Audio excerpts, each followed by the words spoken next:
Hello, I'm Alison Hargreaves from Guides for Brides.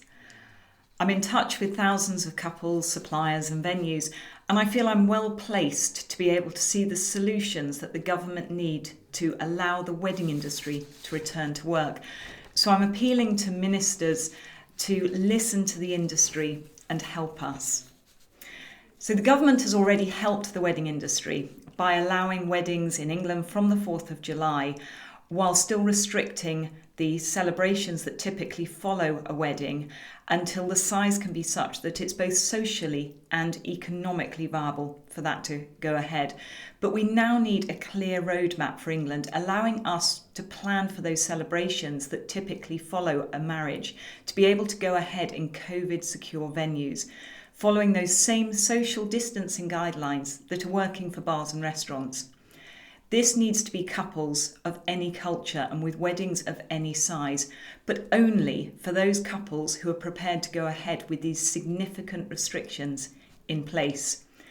We need that roadmap to indicate when unrestricted weddings might be possible, and couples need the choice to go ahead under restrictive guidelines or to postpone to a time when they feel it is safe for larger social gatherings. They need to be able to do so without risking their relationship with their venue or their suppliers, or putting those venues and suppliers under further financial pressure. This addresses several areas today. First of all, for those that don't feel it's right or safe for them to get married in 2020 and would like to postpone. Many couples are in that position. They want to wait until they feel safe for their family and friends to socialise at a wedding, but they're locked into contracts. They should have the choice on whether it's the date or their plans that need to change. We need confirmation from the government on when weddings are likely to be viable without significant restrictions.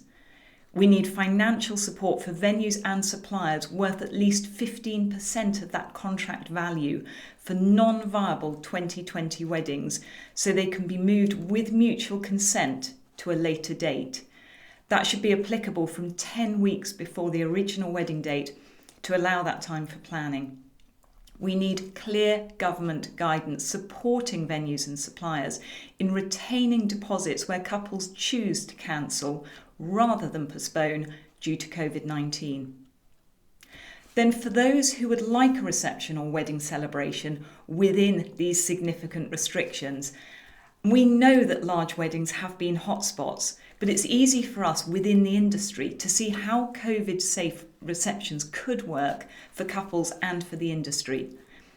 We would like a roadmap. Venues should be trusted to follow that roadmap in the same way that they are trusted to follow any other government guidance. And that roadmap might look something like this. Firstly, venues and caterers need to be able to run at 70% capacity to be profitable. So let's apply the same social distancing guidance as is in place for bars and restaurants. We need to allow wedding and banqueting venues to open under the same guidance. We've got some really big wedding venues that could really benefit and would allow cultural weddings to then be able to take place. Secondly, we know that mixing of households needs to be reduced, so we would propose that during this time there are no drinks receptions, that seating plans are already common practice for weddings, but there should be guidance to seat households together. There should be guidance to prevent buffets or standing bar areas, and for table service only. Thirdly, looking at photos, speeches, cake cuttings, and other wedding rituals. Photos can be in household groups or with full social distancing measures in place. We're already seeing that taking place for other weddings. Guests should remain seated for speeches, cake cutting and other rituals that only involve the couple or their immediate family anyway. Rituals involving any others should not be permitted at this stage. Fourthly, no crowded dance floors. Venues and marquee companies should ensure that dance floors simply aren't installed. Only the couple's first dance should be permitted, and obviously just the couple. Guidance should be in place for any DJs and bands to just supply quiet background music, and their role will be more to entertain seated guests. Fifth, advanced digital COVID security. We already have industry-specific track and trace software. It's already in use by registrars and venues. It reduces the risk of anyone with COVID from attending and gives venue suppliers and registrars that early warning of possible exposure, thus reducing the risk of spread between weddings. This or any similar system should be required for all weddings, along with full compliance with government NHS track and trace. And lastly, shielded guests need to be protected. Remote participation will be encouraged, and the industry again has software already in place for this.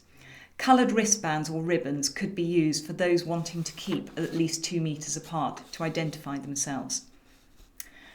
We'd then like to look at a few very minor adjustments to the actual ceremony to encourage more people to go ahead with the wedding that they choose.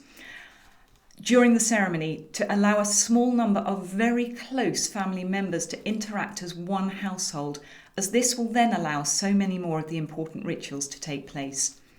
And we need government to bring forward plans for secondary legislation to allow outdoor ceremonies in approved venues.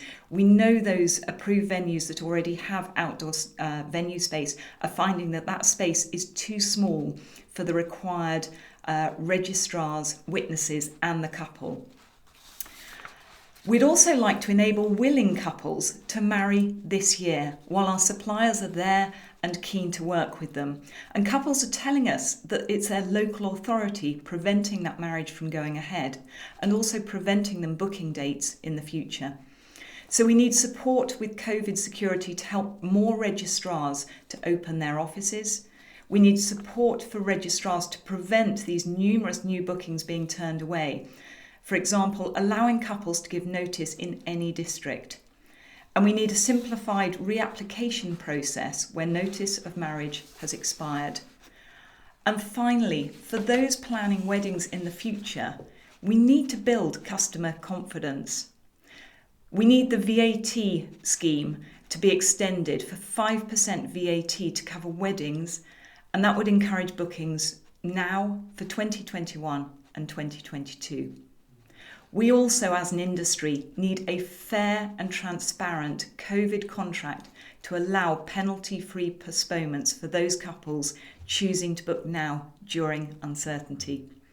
I'm really hoping that the government can hear the message from the industry and will help us as an industry open up as soon as we possibly can for those couples that want to get married during 2020 in a safe, COVID-secure environment, and to help those couples that want to postpone to be able to do so without putting themselves or the industry under any additional financial stress.